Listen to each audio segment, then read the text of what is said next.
So here we have the Mini Cooper S 5-door hatchback on a 19 plate. I'm going to start off by showing you some controls on the inside of the car first of all. Just briefly before we climb inside the car, I think it's well worth seeing the boot space. So first of all, we have reversing sensors, as you can see. We have a 60-40 split folding rear seat so that you can increase this space even further. And then this tray section will fold and store away to give you even more space again. Okay, now that we're inside the car, we're going to start with the dials. On the left-hand side, we have the rev counter, we have the speedometer in the middle, and the fuel gauge over on the right-hand side. Also in the middle, you can see the total miles for this car, which are 23,158. The information displayed above that can be changed by pressing a button on the end of the indicator stalk. You can, for example, have a digital readout for the speedometer displayed there, should you wish to have that.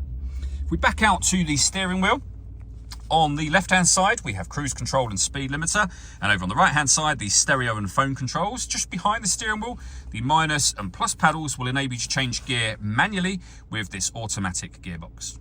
Over in the center, you'll then find the main screen for the car. So up on here is where, amongst other things, you can pair your phone, manage mobile devices. You'll be able to do that from there. It is touchscreen, as you can see, but you can also use this dial, which is far easier, particularly when driving, to control everything up there. So, for example, pairing your phone is done under that heading, as I mentioned. Your radio and media, you can enter that menu and you'll see we've got DAB, FM radio, Bluetooth audio, and USB input as well. On top of all of that, we've got satellite navigation. We've done a full video showing how the sat-nav works, which you can find on our website and on our YouTube channel, but it's a very easy system to use. Color screen, as you can see. We have the main volume for the stereo just there. And then working our way down, we have dual zone climate control. So you can adjust the passenger, driver temperature. You can increase and decrease the fan speed. You can determine where you'd like the air to be distributed. Once you're happy with those settings, that button turns your air conditioning on and off again, of course. Or hit auto.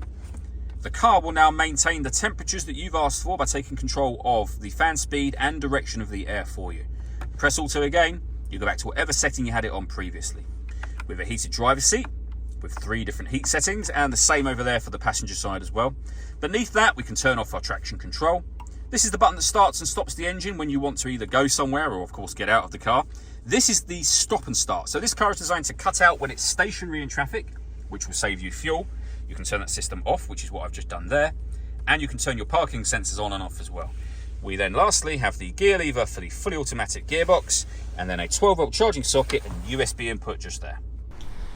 All that leaves me to say is thank you for taking the time to watch this video. If you'd like to come and see the car in person and have a test drive, please feel free to call either of our MJA sites. We'd love to hear from you soon.